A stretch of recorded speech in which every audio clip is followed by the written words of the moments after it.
とっても人気あるよ。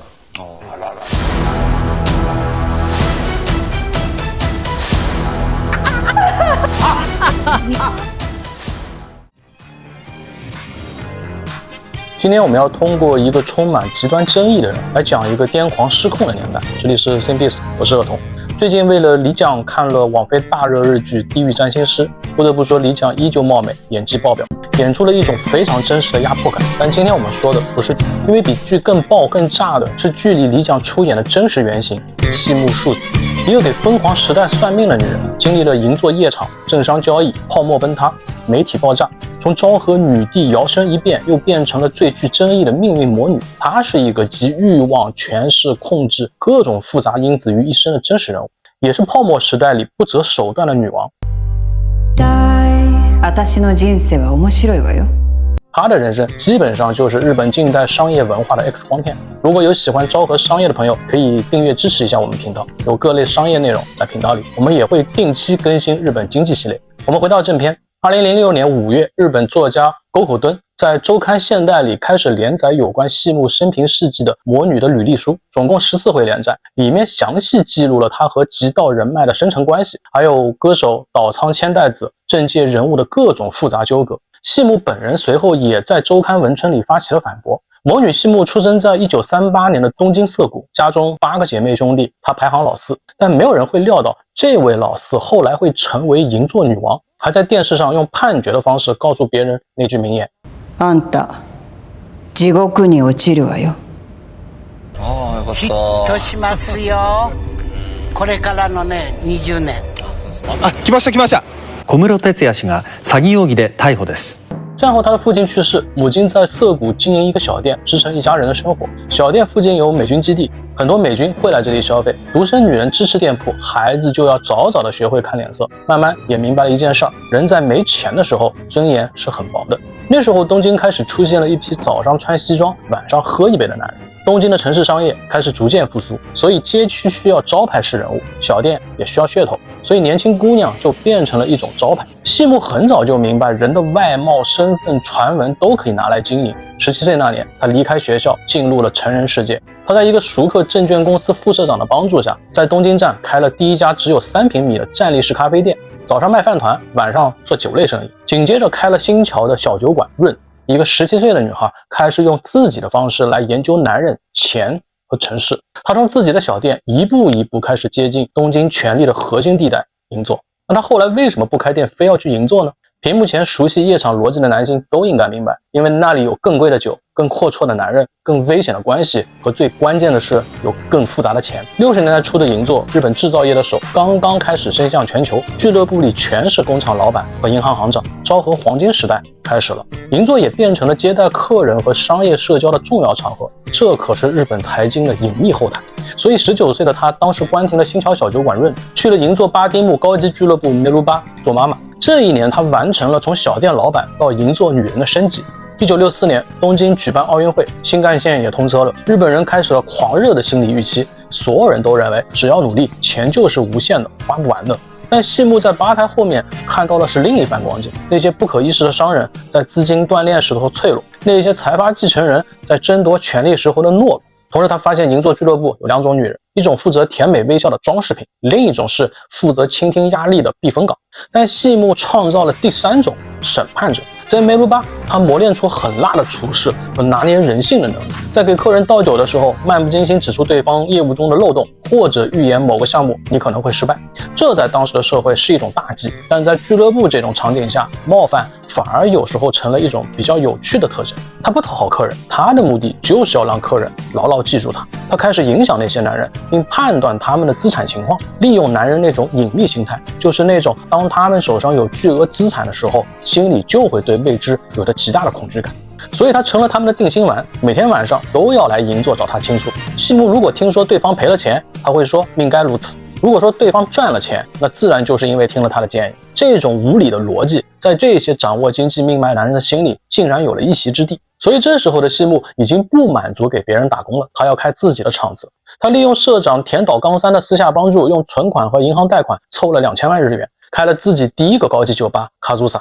有趣的是，細木在事業剛起飛的时候遇到了她第一任丈夫，這裡要誇一下麗江的演技，當知道對方是一個豪族小開時，眼神裡是真的在放光。當時现實中的小開是靜岡鐘錶眼鏡店的一個繼承人，並不是像劇中那種地主豪族，這個就很有現實感。細木突然被一個正經家庭給接納了，上了岸，還開始了體面人生，但現實還是給了他一巴掌，他天生就不是那個贤妻良母的料。這段婚姻很短，細木很快回到了銀座，又向之前的社長和銀行借錢，在銀座巴丁木的并木通開了第2個高級俱樂部達利亞，她終於變成了銀座水上市場裡有名有姓的女人。細木明白了一個道理，要留住男人的錢，就必須成為他們的信仰和依靠。這一步是他人生第一次真正的變身。1969年前後，野心膨脹的細木把戰場從銀座推到了危險的阿卡薩卡赤坂，開了一家高級歌舞餐飲俱樂部燕歌。1974年賽道升級，又開出了曼哈頓 Disco。赤坂是什麼地方？當然那是錢、人權、債務和危險混在一起的地方。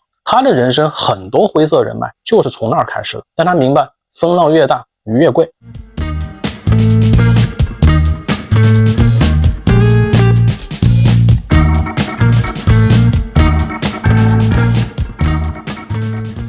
1973年中東石油危機爆發，日本經濟開始了嚴重休克，就像劇中說的，停滯就會散發出惡臭。報紙上全是鋪天蓋地的瘋狂物價標題，民眾都在搶購衛生紙。這些不可控的焦慮對於細木來說又變成了機會，他把俱樂部變成了一個情報交換庫。70年代中後期的日本，全國開始進入列島改造階段，每一次土地規劃，每一次企業併購背後都有錯綜複雜的勢力角逐。細木頻繁地出現在各種高端社交場合，不光是俱樂部，還有高爾夫球場、高級沙龍。他不光接觸到了掌握日本經濟走向的頂級掮客，終於也在赤坂遇到了影響他後半生命運的幾個關鍵人物。民間傳說其中有一位是日本曾經的武社家之一，近衛家族的某位。近衛家是日本傳統貴族裡最頂尖的一支，武社家是古代出任摄政官白的老貴族，官白就是丰臣秀吉幹的那個職位。這個五大家族血統和朝廷地位非常之高，當然這只是江湖傳聞，大家聽一樂就行。根據媒体的調查敘述，最重要的也真實存在的就是小金井一家的8代目總長絕尾昌治，也稱新宿5代目，就是剧裡生田斗真出演的角色。小金井一家是關東傳統博图系裡很老的一支，是東京歷史最悠久的組織之一，勢力盘根錯節，和賭局債務、地盤保護、地方人脈的生意都有關聯。細木和絕尾昌治的關係一直持續了30幾年，沒有正式結婚入籍，但有了這層關係，細木就一直待在政界、業場、債務、藝能界和地方灰色勢力的交界處。他和這些名門大員和勢力人物都保持着聯繫，為他們提供某種未來運勢的心理支撐。為什麼會信他？如果你和頂級大佬共事過，你就能明白，當男人在財權頂峰的時候，遠比在低谷期更相信某些東西。那些在石油危機裡兵荒馬亂的大臣和企業家，細木一句話，這個政策會讓你失勢，或者這個投資必須要跟進，就能成為他心裡的隱形判斷。這裡我們插一個時代背景，就是關於當時三口組3代目田岡一雄。田岡接任組織的時候，經營過神戶藝能社，和藝能界關係很深，和大量的演員、歌手、藝人都有交往。其中最有名的就是美空雲雀。雖然他本人和細木並無直接的聯繫，但在當時複雜交織的背景下，細木後來才會介入島倉千代子的債務問題。島倉千代子是昭和日本国民級苦情歌姬，當時帮自己的好友做債務连带担保，据說外面欠了10億日元，也有说4億、5億、16億各種版本。這筆錢比洛克希德給田中角榮的錢都多。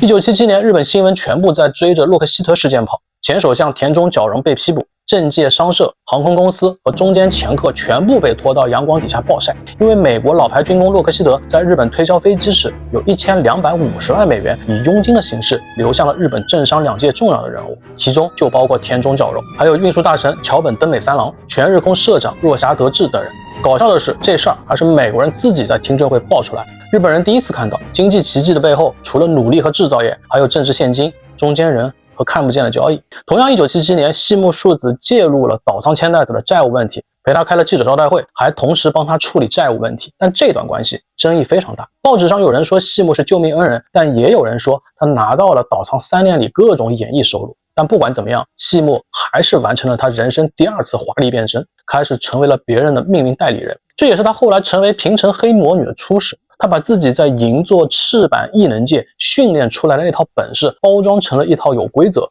有名字、有儀式感的東西。六星戰術隆重登場。1980年，癲狂昭和終於開始了。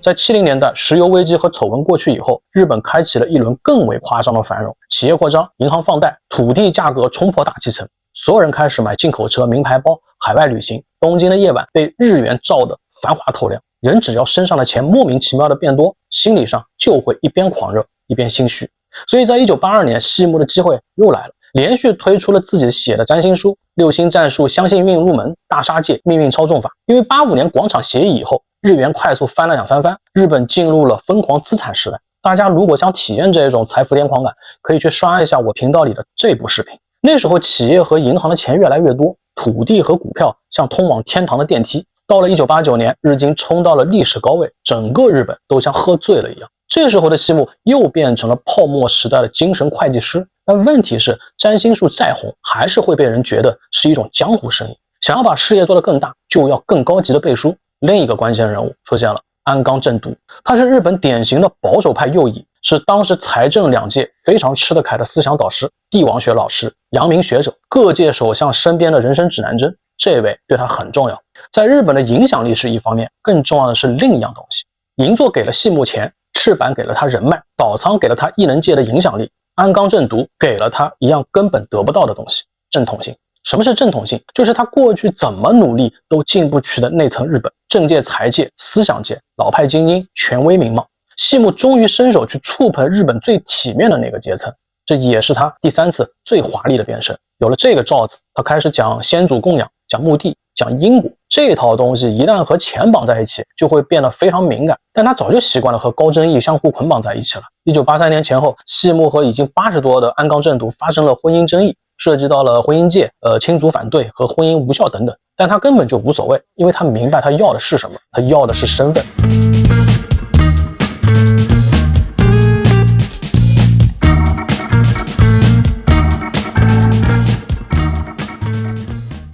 时间到了90年代，泡沫終於破了，日本地價一夜之間崩塌，各大銀行出現了1000億的壞賬，揮金如土的地產大亨都在抱頭痛哭，大家進入了集體歇斯底里的焦慮狀態。1989年，日經指數到了38900點的巔峰，當時沒有人相信繁榮會終結。同樣，當一個社會處在絕望裡，人不需要安慰，他們需要的是絕對的確定性。1997年平成時代，日本出現了一個時代級的畫面，一個百年證券公司社長在記者會上嚎啕大哭。那一年，山一證券宣布倒閉了，它是日本4大證券之一。發布會上，最後一任社長野澤正平在鏡頭前不停地哭泣，還拜托現場的媒體說：“我們員工沒有錯，請大家幫我們的員工找到工作。”就這句話，讓昭和神話在那一刻碎了一地。所以，這種平成的絕望壓抑感，讓細木更加有市場。他開始在媒體上宣講他的大殺戒理論，在電視屏幕上穿着很貴的服飾，手指着對方，對着當紅偶像、政壇名人用一種近乎羞辱性的語調進行訓斥。到了90年代後期，大到企業併購的黃道吉日，小到藝人結婚的日期選擇，大家都要通過他的6星戰術。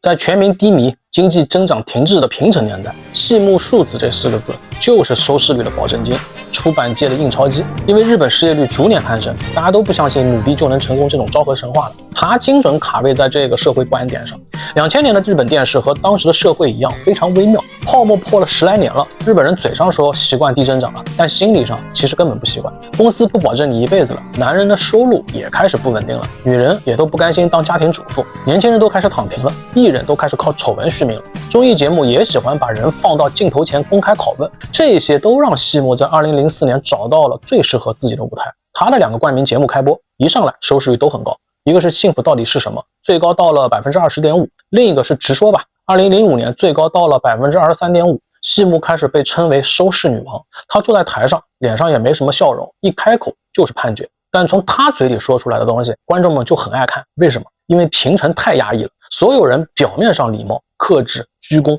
道歉，什麼都要說辛苦了，但心理上其實憋了一肚子火。公司不敢罵老闆，家裡不敢罵家裡人，社會不敢罵路人，然後他們就坐在電視機前面看着細木罵名流。人就是這樣，一邊討厭被羞辱，一邊又愛看別人被羞辱。細木把时代邏輯和人性本質都吃得透透的。他訓斥名流看上去像在算命，本質上是一種電視儀式。名流低了頭，但拿了話題，觀眾看了心裡也舒服。電視台也拿到了收視率，細木也拿到了他想要的權威和財富。每個人都得到了自己想要的東西。隨着占卜商業帝國越來越大，他身上的爭議也越來越大。神壇也有盡頭，一個人長期靠強勢、恐懼和斷言來建立的權威，到最後也會被反噬。2008年前後，細木開始從電視一線退場，理由是身體年齡到了，要開始休養了。但其實本身是時代已經變了，日本觀眾不再迷信一個審判者。